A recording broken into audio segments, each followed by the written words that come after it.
पूर्णाहुति अब सुनो 2 minute 3 minute मध्य शांति पवित्र पूर्णाहुति दिवस उपस्थित थिबा समस्त ए पवित्र तुलसीटिया ग्रामवासी कलश जलयात्री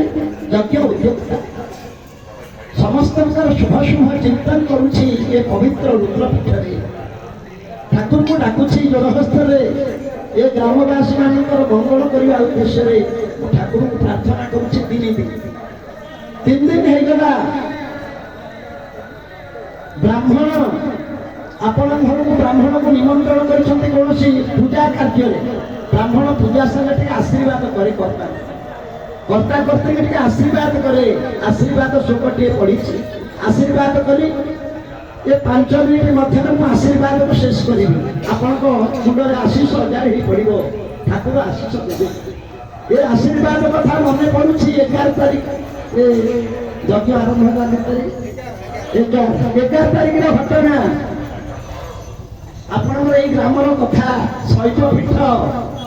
माँ पार्वती अच्छा रुद्र अच्छा आम लक्ष्मी नारायण को आमंत्रण कर आनिलु यज्ञ को जो लक्ष्मी नारायण आसगले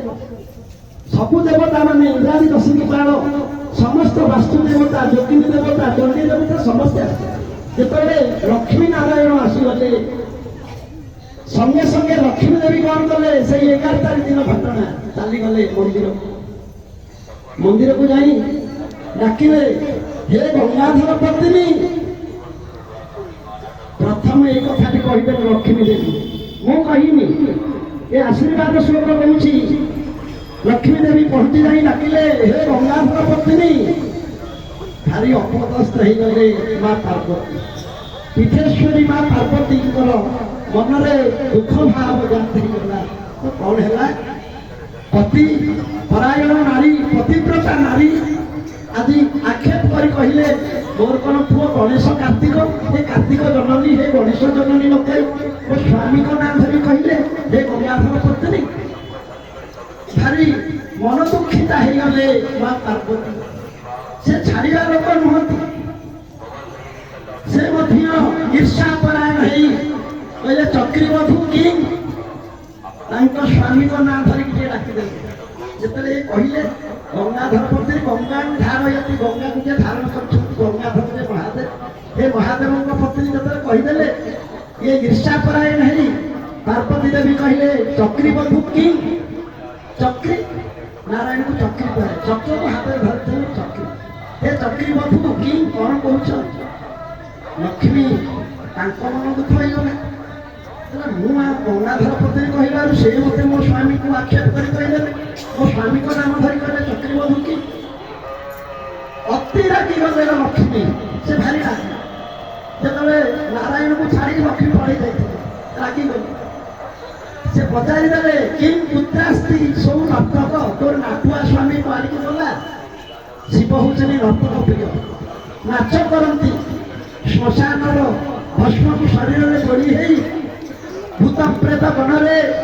डिबी डिबी डंबर बोले नाच करती लक्ष्मी रागी नहीं कहीदे पुत्रा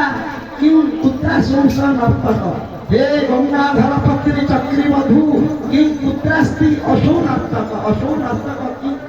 तुम से नाटुआ स्वामी कुआड़ू गले आ बेसी समय नौनी सागे सागे कहते एक कथा कहदे नाटुआ स्वामी तुम नाच करुवा स्वामी कुआड़े गले ना वृंदावन को जाइछंती वृंदावन रे द्वापर जुगरे मोहनावंशी बजेई गोपी मानक मन को हरण करी गोपी मानक मन को चोरी करी से मन चोर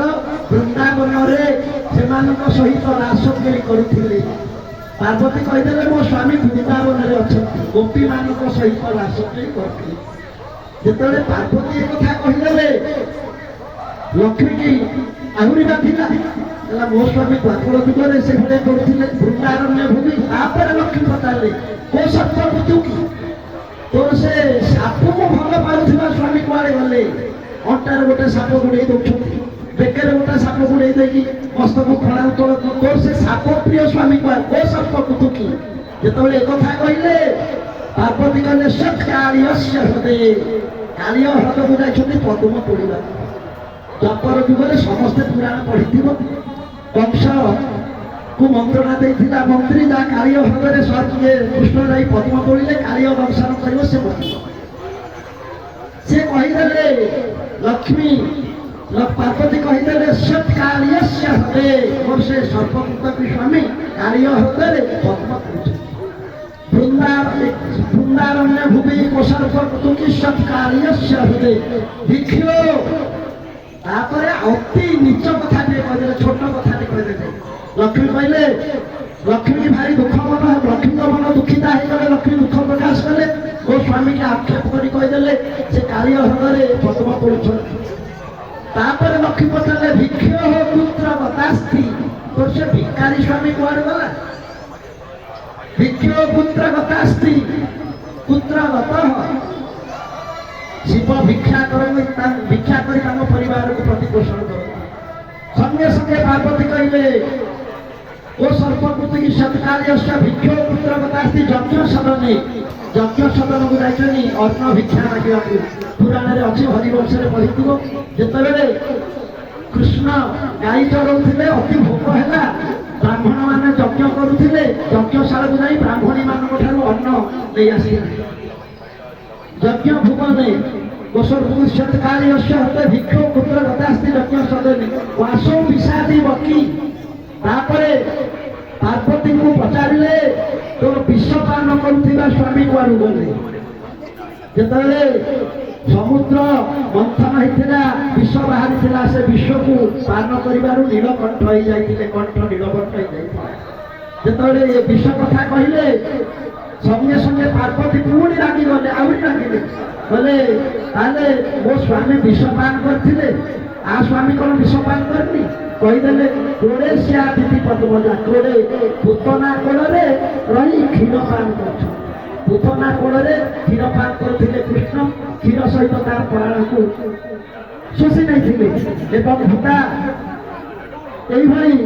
ঈর্ষা ভাবে উভয় উভয় কথোপকথন হউথিবা সে 11 তারিখ দিন সে মহালক্ষ্মী আর পার্বতী দেবী আজির এই যজ্ঞ মণ্ডপরে উপস্থিত থিবা সমস্ত তুলসীবিয়া গ্রামবাসী আর মোর যজ্ঞ কলস জলযাত্রী ও আগন্তুকা ভক্ত এ সদস্য কমিটি মেম্বর আমার মুখ্যকর্তা হিমাংশু শেখর বাবু তাঙ্কর ধর্মপত্নী সুভাষ দেবী ଆଉ ଆମର ପୂର୍ବକର୍ତ୍ତା ବାବାଜୀ ବାବୁ ତାଙ୍କର ସପରିବାର ତାଙ୍କର ଧର୍ମପତ୍ନୀ ଓ ଏ ପବିତ୍ର ତୁଳସୀଡ଼ିଆ ଗ୍ରାମର ସମସ୍ତ ଆବାଳ ବୃଦ୍ଧ ବନିତା ସମସ୍ତଙ୍କ ସପରିବାରଙ୍କର ମଙ୍ଗଳ ହଉ, ସମସ୍ତେ ସୁଖରେ ରୁହନ୍ତୁ।